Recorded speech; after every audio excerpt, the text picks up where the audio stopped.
नमस्कार, स्वागत है आपका हॉर्नबिल टीवी में और मैं हूं आपके साथ शिखा सकलानी। बुलेटिन की शुरुआत करते हैं खबरों के साथ। सीएम पुष्कर सिंह धामी ने देहरादून के आईएसबीटी का औचक निरीक्षण किया, जहां उन्होंने यात्रियों की सुविधा और सुरक्षा के लिए की गई व्यवस्थाओं का जायजा लिया। साथ ही संबंधित अधिकारियों को अहम दिशा निर्देश दिए। इस दौरान सीएम ने स्वच्छता अभियान के तहत खुद झाड़ू लगाकर सभी को साफ सफाई के प्रति जागरूक किया। साथ ही दुकानदारों और यात्रियों से भी बातचीत की।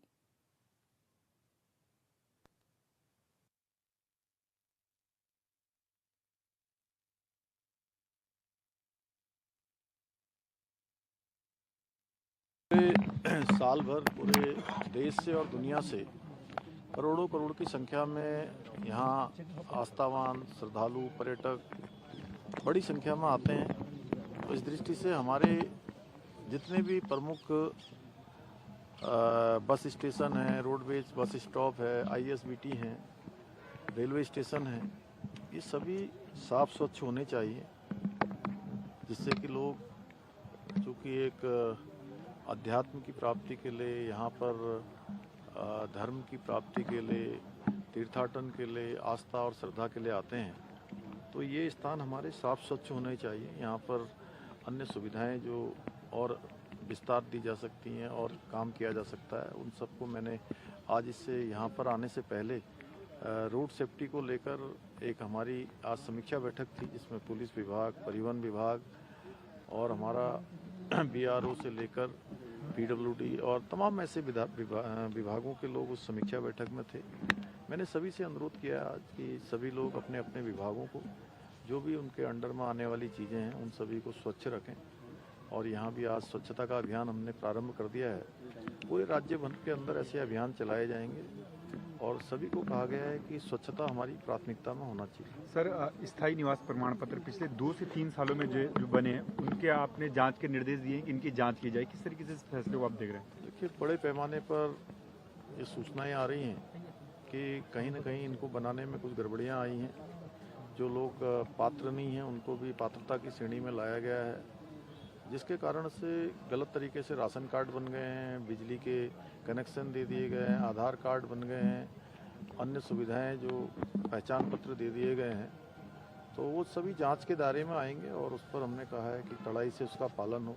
कुछ जगह पर ये भी शिकायत आ रही है कि जो हमारे उत्तर प्रदेश की सीमा से लगे हुए अनेक स्थान ऐसे हैं जो हमारे जैसे जनपद उधम सिंह नगर, जनपद चंपावत, नैनीताल का एक बड़ा भूभाग जो हमारा हल्द्वानी के आसपास का है, हरिद्वार पूरा और देहरादून के अनेक स्थान, पौड़ी जनपद का कोटद्वार और उसके आसपास का क्षेत्र, तो यहाँ पर दो स्थानों पर लोगों के वोटर आईडी हैं, अलग अलग वोटर आईडी बने हुए हैं। इसके सत्यापन का काम भी यहाँ पर चलाया जाएगा। जो डेमोग्राफी में चेंज आया है, जो बड़े पैमाने पर जो है डेमोग्राफी में परिवर्तन देखा गया है, वो हमारे राज्य के लिए बिल्कुल भी ठीक नहीं है। उसको हम लोग सख्ती से जो है यहाँ पर प्रशासन काम करेगा और जिन लोगों ने भी इन अपात्र लोगों को पात्रता की श्रेणी में लाया गया है, जिनके द्वारा, उन पर भी जांच शुरू होगी और उस पर भी जो है काम आगे बढ़ेगा। राज्य सड़क सुरक्षा परिषद की बैठक में मुख्यमंत्री पुष्कर सिंह धामी शामिल हुए। सचिवालय स्थित डॉक्टर एपीजे अब्दुल कलाम भवन में राज्य सड़क सुरक्षा परिषद की बैठक और सड़क सुरक्षा उत्कृष्ट पुरस्कार कार्यक्रम का आयोजन किया गया, जिसमें सीएम धामी ने शिरकत कर उत्कृष्ट काम करने वालों को सम्मानित किया। साथ ही बैठक कर अधिकारियों को सड़क सुरक्षा को लेकर निर्देशित भी किया।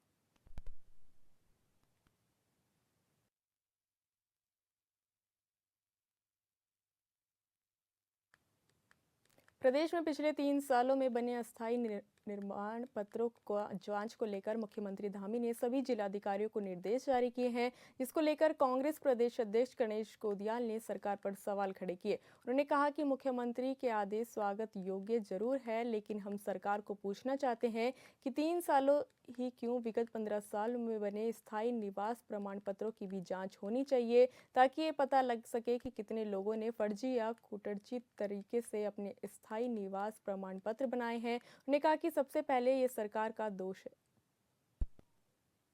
राज्य में स्थायी निवास प्रमाण पत्र बनाकर नियमों की अनदेखी करके और जिस प्रकार से तय नियमों की अनदेखी कर स्थायी निवास प्रमाण पत्र बनाकर उत्तराखंड के नागरिकों के हकों पर डाका डालने का काम किया गया। हम बहुत समय से इस बात की मांग कर रहे थे कि ये काम रुकना चाहिए और इस पर जांच होनी चाहिए। अब आपके द्वारा मुझे पता चला है कि मुख्यमंत्री ने इस पर जांच के आदेश किए हैं, तो ये निश्चित है कि हमारी वो बात मुख्यमंत्री को पुख्ता लगी और उसके पुख्ता प्रमाण है कि लोगों ने गलत किया है। सबसे पहले तो ये सरकार दोषी है कि जिस सरकार ने नियमों में ढील देकर इस प्रकार के प्रमाण पत्र बनवाने का रास्ता प्रशस्त किया, मार्ग प्रशस्त किया। लंबे समय के इंतजार के बाद हाईकमान द्वारा प्रदेश कांग्रेस को नए अध्यक्ष सहित 27 जिलों के अध्यक्षों के नाम घोषित कर दिया गया है। ये भी कहा जा सकता है कि आगामी 2027 के उत्तराखंड विधानसभा चुनाव में विजय हासिल करने के लिए प्रदेश कांग्रेस ने बिगुल फूंक दिया है। बता दें कि गणेश गोदियाल को प्रदेश अध्यक्ष 6 बार विधायक रह चुके और पूर्व मंत्री प्रीतम सिंह को अभियान समिति अध्यक्ष और पूर्व मंत्री हरक सिंह रावत को चुनाव प्रबंधन समिति के अध्यक्ष के रूप में जिम्मेदारी दी गई है। वहीं बीते रविवार को प्रदेश कांग्रेस मुख्यालय में पदभार ग्रहण समारोह के बीच हरीश रावत का एक बयान सामने आया था, जिसमें हरीश रावत ने नई संरचना को पंचमुखी रुद्राक्ष और 5 पांडवों की संज्ञा दी, जिस पर बीजेपी विधायक विनोद चमोली का बयान सामने आया है। उनका कहना है कि जिस पंचमुखी रुद्राक्ष की वे बात कर रहे हैं, असल में वे पांचों मुख अलग अलग दिशाओं में काम करने वाले हैं। कांग्रेस के सभी नेता अपने अपने अस्तित्व की लड़ाई लड़ रहे हैं।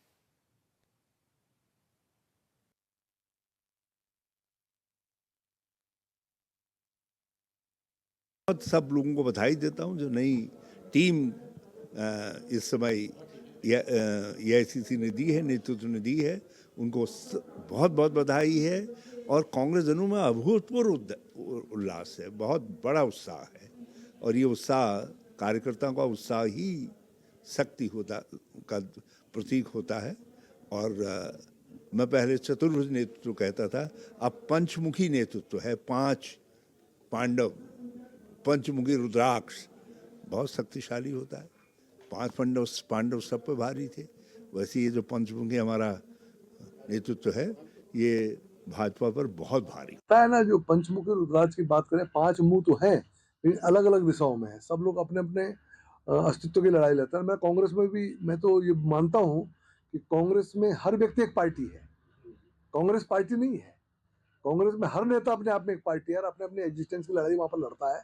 और आज भी वो लड़ाई आपको देखने को मिलेगी और कल भी वो लड़ाई देखने को मिलेगी, क्योंकि कांग्रेस का मूल स्वभाव यही रहा है कि कांग्रेस में जो भी लीडर उभरता है वो अपने लिए वहाँ पर काम शुरू कर देता है और वो अपनी एक फैन फॉलोइंग बनाता है और उसके बाद उसके साथ में आगे बढ़ता है। तो कांग्रेस में गुटबाजी स्वाभाविक है, क्योंकि उनके मूल में है।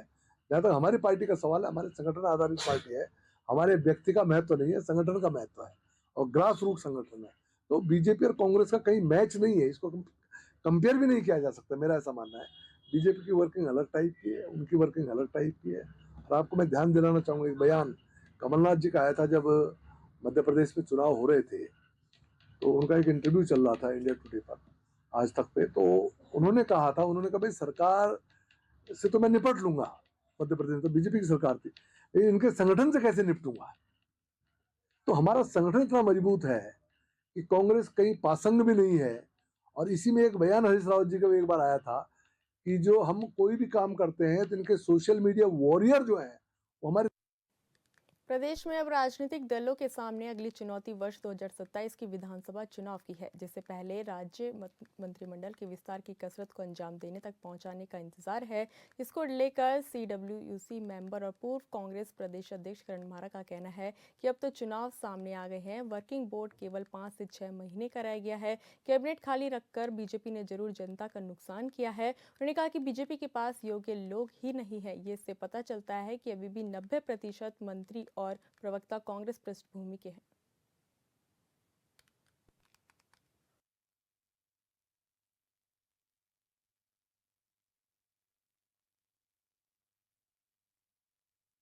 अब तो चुनाव आ गया, अब अगर कोई बन भी जाएगा, वर्किंग बोर्ड केवल 5 महीने का रह गया, 5 से 6 महीने का। उसके बाद चुनाव की तैयारी इत्यादि हो जाती है, तो अब बनाए ना बनाए से फर्क नहीं पड़ता, लेकिन जनता का नुकसान जरूर कैबिनेट को खाली रख के बीजेपी ने किया है। और जो मैं समझता हूँ कि इनके पास योग्य लोग हैं ही नहीं तो आधे भी, बल्कि 90% जो मंत्री हो कांग्रेस पृष्ठभूमि के आज हैं, प्रवक्ताओं में भी 90% प्रवक्ता जो है कांग्रेस पृष्ठभूमि के हैं, तो टोटा है बीजेपी के पास योग्य लोगों।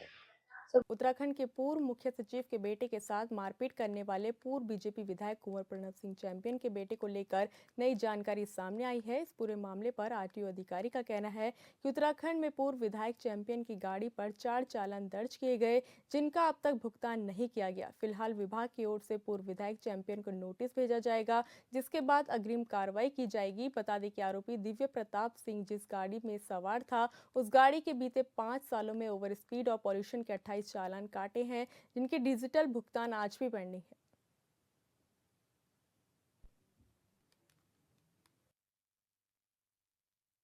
इसमें हमारे को जो मीडिया के माध्यम से पता चला है, उस गाड़ी की जब हमने डिटेल निकलवाई तो उसमें उत्तराखंड के 4 चालान हैं ओवर स्पीडिंग के। और हमने अभी पूर्व में भी अभियान चलाया था कि किसी गाड़ी के 4 या 5 से ज़्यादा चालान हैं तो हमने उनको नोटिस भेजा था, और ऐसे बहुत सारे लोग जिनके नोटिस गए थे वो आके अपने चालान कंपाउंड भी करवा के गए हैं। अगर ओवर स्पीड में दूसरा चालान होता है तो उसमें एक तो जुर्माना डबल हो जाता है और लाइसेंस 3 महीने के लिए सस्पेंड होता है। तो इसमें हम नोटिस भेजेंगे, नोटिस में वहाँ से जो भी जवाब आएगा कि कौन गाड़ी चला रहा था, उसके पास लाइसेंस है कि नहीं है, तो उसी हिसाब से फिर आगे कार्रवाई की जाएगी। उत्तराखंड वक्फ बोर्ड के अध्यक्ष शादाब शम्स ने बिहार चुनाव परिणाम को लेकर कहा कि इस चुनाव ने साफ कर दिया कि अब मुस्लिम समाज गुमराह नहीं होगा। उन्होंने आरोप लगाया कि तेजस्वी यादव पहले वक्फ अमेंडमेंट एक्ट को डस्टबिन में फेंकने की बात करते थे, लेकिन जनता ने उन्हें ही डस्टबिन में डाल दिया। उन्होंने कहा कि गरीब और पसमानदा मुसलमानों ने वक्फ बोर्ड के एक्ट और सरकार की नीतियों का समर्थन किया है।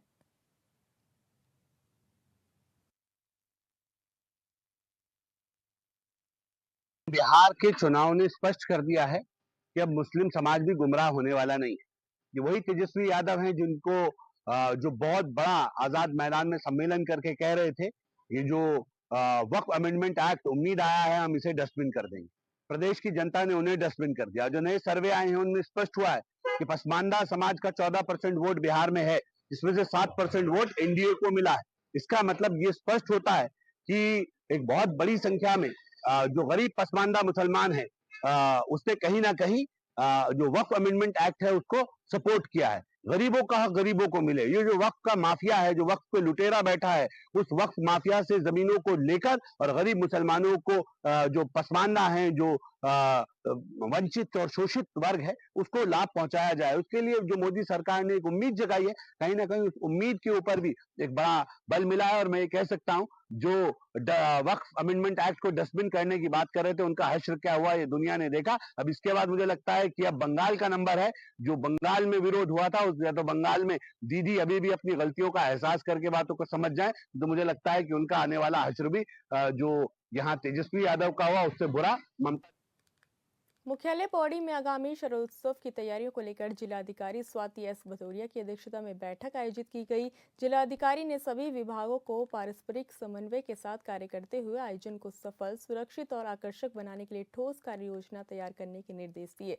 नगर पालिका अध्यक्ष हिमानी नेगी ने कहा कि शरदोत्सव 20 से 23 नवंबर तक आयोजित किया जाएगा, जबकि फुटबॉल प्रतियोगिता 18 नवंबर से प्रारंभ होगी। आज शरदोत्सव 2025 के आयोजन के संदर्भ में माननीय जिलाधिकारी महोदय ने यहाँ पे सभी सम्मानित नागरिकगणों के विभागों की बैठक ली, जिसमें कि उसकी रूपरेखा जो तैयार की गई थी उसके बारे में थोड़ा सा डिस्कशन हुआ कि कब उद्घाटन होगा, कितने इवेंट्स होंगे, किस किस तरह से होगा। और बाकी भी सारी प्रक्रिया उन्होंने समझाई कि किस किस तरह से क्या क्या चीज़ें होनी है, किस विभाग का कहाँ पे इन्वॉल्वमेंट होगा, ये सारी चीज़ों के बारे में वार्ता हुई। जी, यहाँ पे शैक्षणिक संस्थाएं जो हैं उनका पूरा प्रतिभाग रहेगा।